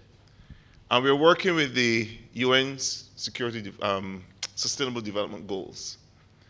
We're trying to help make that make sense in our research agenda and so on. And sometimes you get these moments in your life where you go, uh-oh, we missed something. And I had that today. I had that tonight. If you don't have a robust biosecurity and biosafety system, how can you be talking about sustainable development goals and sustainable livelihoods, right? Then I combed through the 17 goals established by the very organization, the UN, that came up with the BWC. I find out that there's little in the language, a little in the context that does speak to issues of biosecurity and biosafety. And all we had today was how so necessary it is. So I want to say from where you sit that you've given us some homework. We have to revise a lot of the, for example, we have to revise a lot of the language we employ when we speak about development, right? Because while I hear well-being is a useful way of speaking to development, again, without a conscious effort to build biosafety, biosecurity, to protect your biodiversity, how are you going to be talking about sustainable livelihoods, sustainable development policies, and the rest of it? It just doesn't make sense. So thank God we are not going to be assessed at our publications prior. We're not going to be assessed for work published, and nobody's going to say to us, you left out this, you left out that. But going forward, certainly for me, and I know for colleagues that we're sharing, we would want to make sure that you immerse what you're doing within the understanding of these broader frames. And certainly when we speak about the Sustainable Development Goals, and we are offering policy briefs to governments and units, we cannot do so and pretend we didn't hear this lecture tonight, right? So that's my way of paying tribute. I want to open the floor to questions. Sure. Thank you very much, moderator, and thank you for a very important and relevant talk tonight. Now, I have to say that as someone in health, for the last week and a half, I've been coming around to the fact that I have to challenge the orthodoxy under which I operate as a traditionalist who chases the p-value and the statistical significance and the paper in nature towards a more,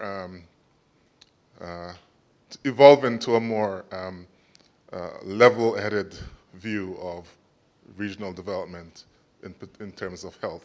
Because it's a fundamental human right to provide good health or the ability for a population to be healthy. And it's one of the things I did when I heard another talk talking about human rights was I immediately emailed the deputy principal to say, the UE needs to stand up, all the directors of UE, to look at these development issues as one, and we need to stop operating in silos to dealing with these problems, because I may not know the jargon speak for a biosecurity, but I do understand how a disease evolves into a condition, into something else. So working together is something that we need to fundamentally do to move ahead. So I want to thank you for this presentation. That you've dealt with a lot of issues that is obvious. The need to employ all strategies that we have and connect these dots towards regional development. And the University of the West Indies and my university campus, Kville, must stand up to deal with these things. So thank you.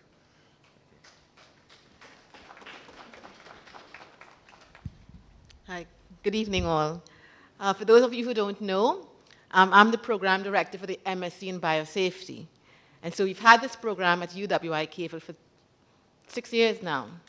We've graduated about 29 or 30 students. We have one of them here tonight. And my question for you was that I heard you mentioned, I support everything you said tonight, but you mentioned CARFA quite a few times.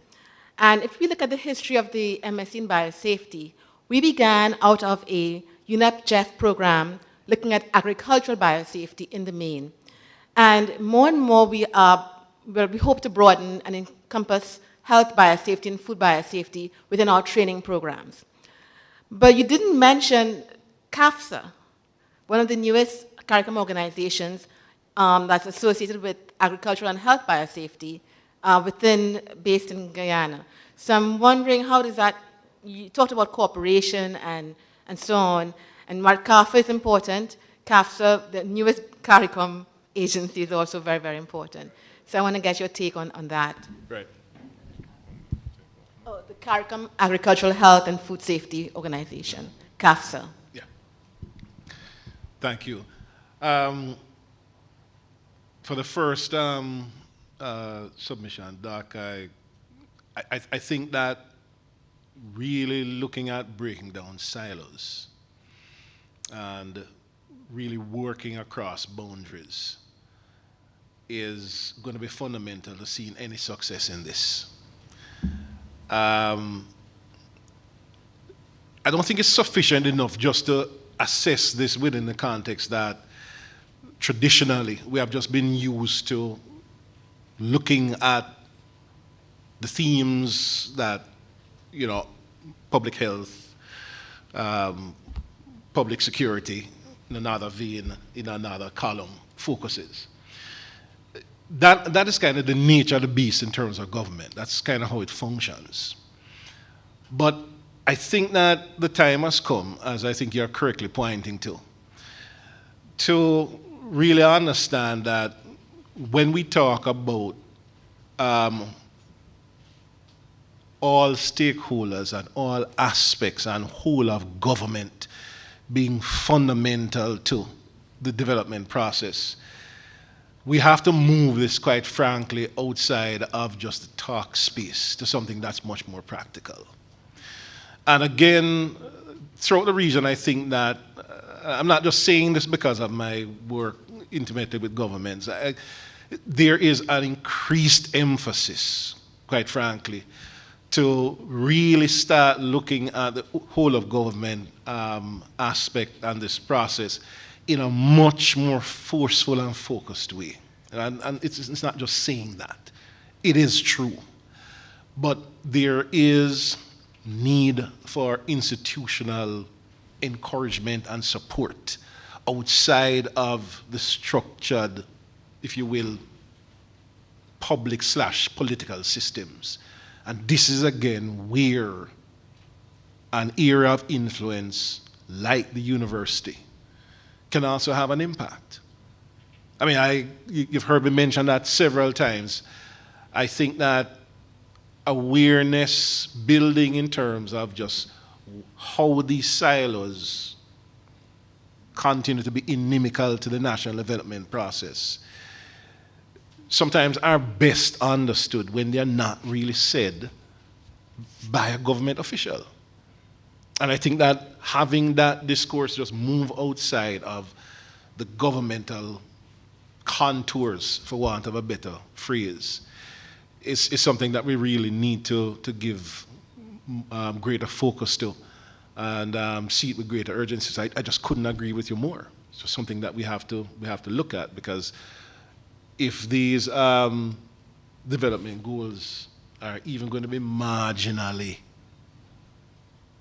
attained, then there's no other way. I don't know that we have another approach that we can take in order to achieve those goals within the time frame that we're looking at, you know. We, in the summer, and this is the work plan for CARFA, and let me be very clear. I do not work for CARFA, I work with CARFA. I sit on the regional coordinating mechanism, and as you can hear, I'm a big advocate for the work that they're doing. But this area, if you will, looking at food security, looking, for example, at zoonoses and so on, it really has been a developing focal area, particularly since 2017. I really believe, though, that there is a central role that can be played, not just by the Caricom Secretariat necessarily, but I think by other entities, including the Ministerial Council that focuses on health, to actually start to have these themes be culled together. CARFA right now, particularly within the public health space, and certainly with respect to infectious diseases, in many ways going forward, and with the novel coronavirus being added to that plate, is going to be very constrained going into 2020. And so it is something that we're going to have to find a space to focus on. I'm not saying that enough attention has been given and enough room has been provided, certainly for the food security related aspects to gain greater primacy. I'm actually agreeing with you that that has to be accommodated. But truth be told right now, going into the next 6-7 months, there may not be, let me rephrase how I'm actually expressing this, there may not be the kind of focus that this requires, but it is something that's moving onto the agenda, because everything that has to do with that item is very, very, very linked to the broader public health focal areas. So it's something that certainly Dr. St. John, I think, is very mindful of. And I really believe that in 2020, you will actually see a greater coalescing just in terms of resources and focus and support in that area. And I don't think I'm being overly optimistic. Good night, everybody. Sure. Thank you for a very thought-provoking presentation. My question relates to the Caribbean region, and who do you suggest should drive this agenda? How will it filter down to individual countries so that it is not just a talk and expression and a wish, but how will it be individualized and practical? Let me take a quick stab at that. Your question is a very important one. And I tried as best as I could at the top of the presentation to actually start to focus this. And this is not really excusing any sector, whether government, quite frankly, or certainly my guys on the UN side.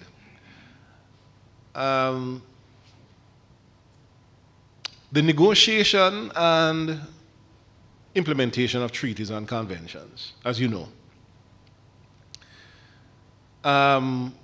takes place by sovereign states.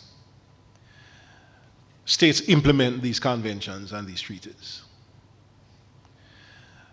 But having said that, certainly in this space, and we are speaking specifically now about the Biological Weapons Convention, it has been patently obvious, certainly from 1975, that without effective implementation support, this process would go nowhere.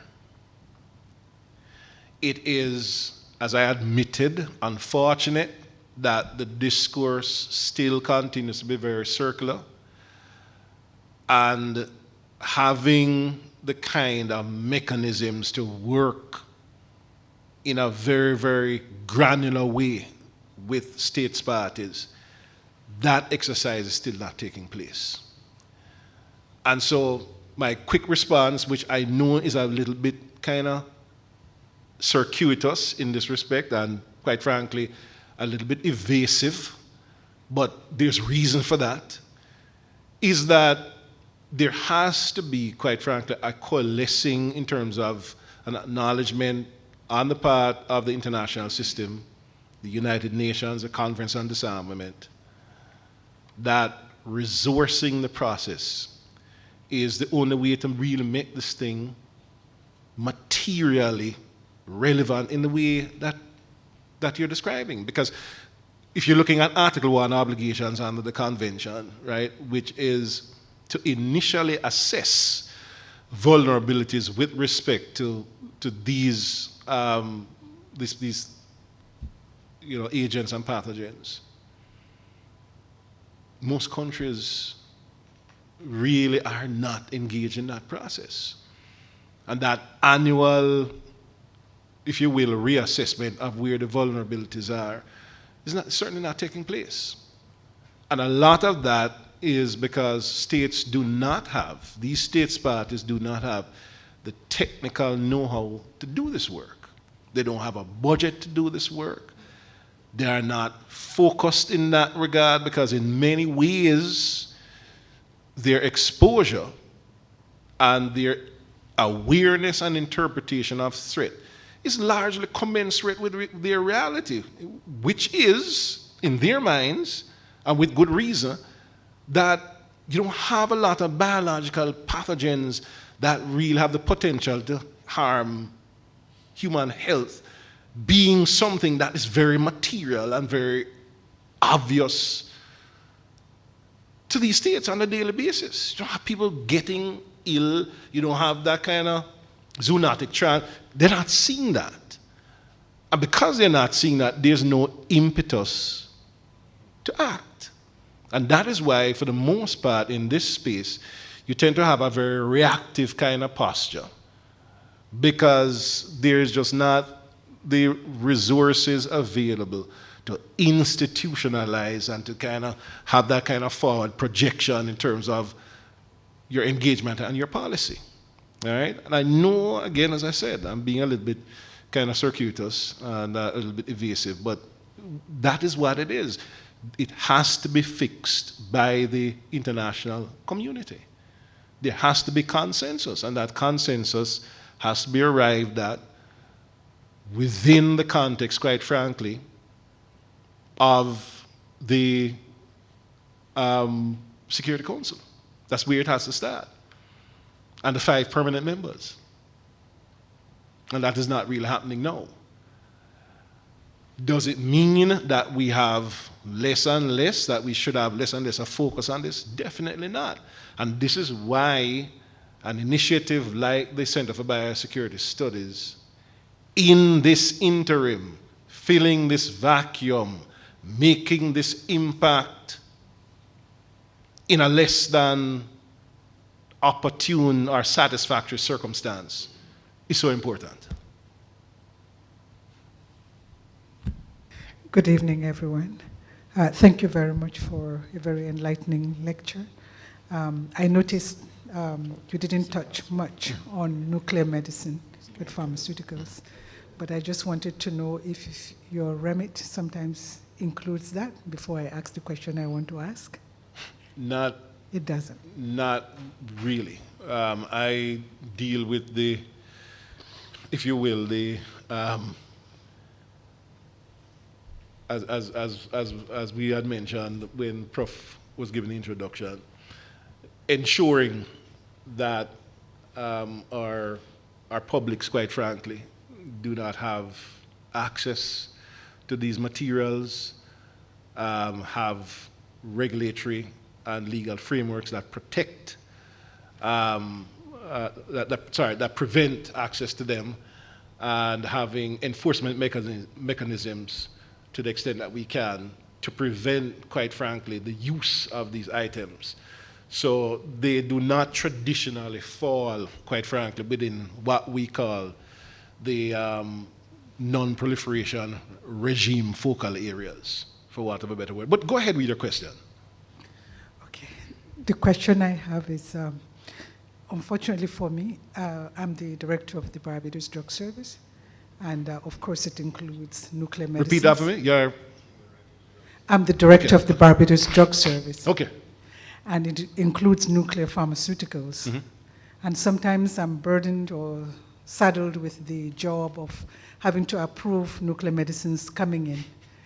All I do ask sometimes from the Queen Elizabeth Hospital is, do you guys have the necessary equipment to protect yourselves in terms of whatever radiation or whatever? And they just tell me yes. I have no clue of checking to make sure, knowing whatever, yet I authorize it to come. So I was just wondering, is there anything that can be done at Caricom level that we can be more informed to know what we are doing? Because the only reason I approve it is because I know it is needed in oncology. But other than that, I'm not sure that what I'm doing is quite right. So I'm just wanting, and I would read around it just to have a clue what I'm supposed to do or what I know, but I know even though I'm a scientist, my knowledge is very limited. And the job that I have to do, which I feel somebody has to do it, is one that calls for a lot of knowledge in terms of from the time the medicine is coming, how it is used, how it is disposed, everything. So I was just wondering if there's anywhere you can point me to that I can get more information and more knowledge. Right. So there are a number of resources there, but here's the good news, at least for our purposes. The government of Barbados, certainly the Ministry of Foreign Affairs and Foreign Trade and the Ministry of Health, do have these matters in focus. Tomorrow, even though in essence some of the core themes may not necessarily be in focus, Minister Walcott will be touching on some of the pathways to addressing these vulnerabilities that you mentioned. Minister, I don't know whether or not it really is, quite frankly, in my place after, of course, announcing that you will be speaking to such issues tomorrow, to ask you to proffer just a short comment in that regard. But I think it may be useful.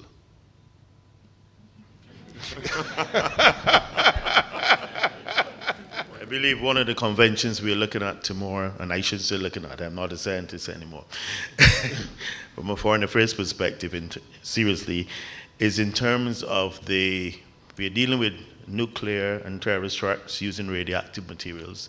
But we're also looking, importantly, recognizing that some countries use other radioactive substances, as you said, in terms of the importation. They use them in oncology. Some of these agents are used there.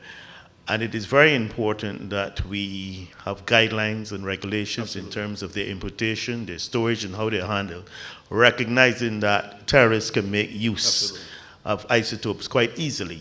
And so I am hoping that you have been invited to the seminar tomorrow morning. Thank you. Yes. Thank you, Minister. Yeah. So that's very, very key, because just from a practical standpoint, of course, cobalt-60, which is very, very fundamental to the treatment of cancer, very, very elemental part of effective radiology, is also a good component of a very affordable dirty bomb. And non-state actors have, of course, had an interest in this for quite some time. So this is something that is being focused. And the Caribbean, as Minister just mentioned, remains a very soft target. All right? So we'll discuss that more, and seriously, if there was not an invitation and you can find a way to drop in tomorrow, because there will be aspects of the meeting that will be discussing those kinds of assistance mechanisms and where they can actually be accessed. Unfortunately, I'm very much involved with the Emergency Operations Center for coronavirus, Okay. and we're keeping vigils 7 days a week, 24 hours. Understood. So I think right now my priority is Understood. there. Understood. But if my former minister wishes to talk to my present minister, then maybe I can pop in. But I think right now my priority is coronavirus. No, understood. Entirely understood. Yes. Do you have any, maybe one more, and we can close off? I was about to close off. He's saying to me, give room for one more. Yes, okay. We have an elephant in the room in paper and paper records in all its forms across all sectors, universities, government, everywhere. That's going to be a big stumbling block and hampering our progress in terms of meeting some of these goals, in terms of security and safety and speed. We only have to think about the hurricanes like Dominica a couple of years ago. They lost all of their records, and systems took years to evolve back into. Exactly. Right. Be reconstructed. So it's an important thing. You mentioned AI, technology, etc., as sort of tools that could be utilized in terms of terrorism, biosecurity issues, and so on. But this, although a good thing in some places, can be one of the potential risks that we have in terms of records that we already hold that needs to be archived properly. Exactly right. And records that we continue to put in this form, which we can't access in emergencies. Thanks for that, and thank you, audience, for staying patient and kind and offering your comments. We're very generous and insightful as well. As a political scientist, I find myself a little conflicted because the history of independence or the history of statehood in the region is just rather new. I mean, it's 50 years or so, and the more I listen to you, the more I feel that the real capacity challenges facing these states remains very acute. And getting the personnel in place and the critical mass of talents and skills in place is going to be very critical if we're going to be successful in doing the things that we do. From your neck of the woods, what you see is a arid landscape, of lack of legislation, lack of regulations, and I'm thinking it just might be a capacity challenge. I remember stumbling, for example, on the very solid evidence that most of our governments lack an adequate amount of legislative drafters. I mean, just to get legislation written up. Average of 1.2. One, yes. 1.2. In some cases, I saw one. Barbados had two.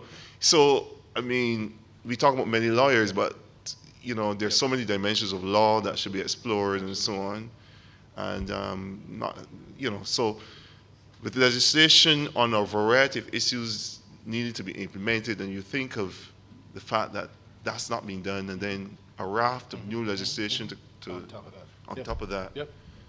So I'm kind of like a little sympathetic for governments, but thank you very much, and the official thank you will come from Chris.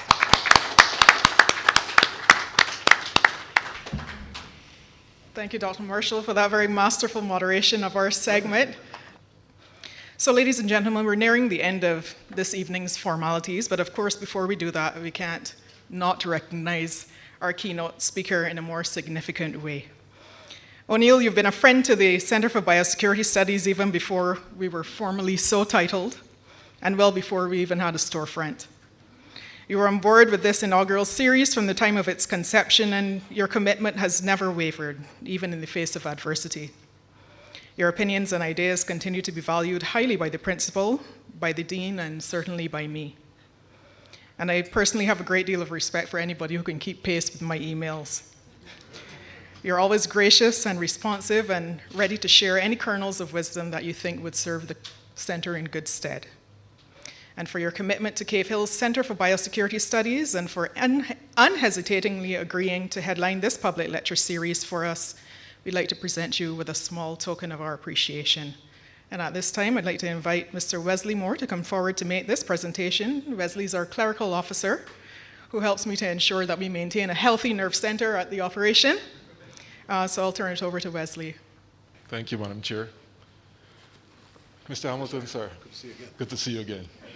On behalf of us here at the center and the principal and all the UE management, it gives me great pleasure to give you just this small token of our appreciation. We know that you're an extremely busy person. You're the first person I know that maybe every fortnight you wake up and you realize that he's the other side of the world.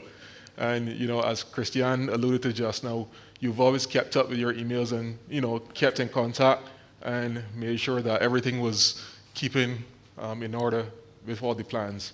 You'll continue to be an asset to the center and for sure a close friend to the university. So we hope to have you back when your schedule allows for it at some time to really give us some more information about biosecurity, because obviously, as you've said in your presentation, this is only just a small bit. So thank you, and we hope to see you back sometime soon. Thank you, Wesley.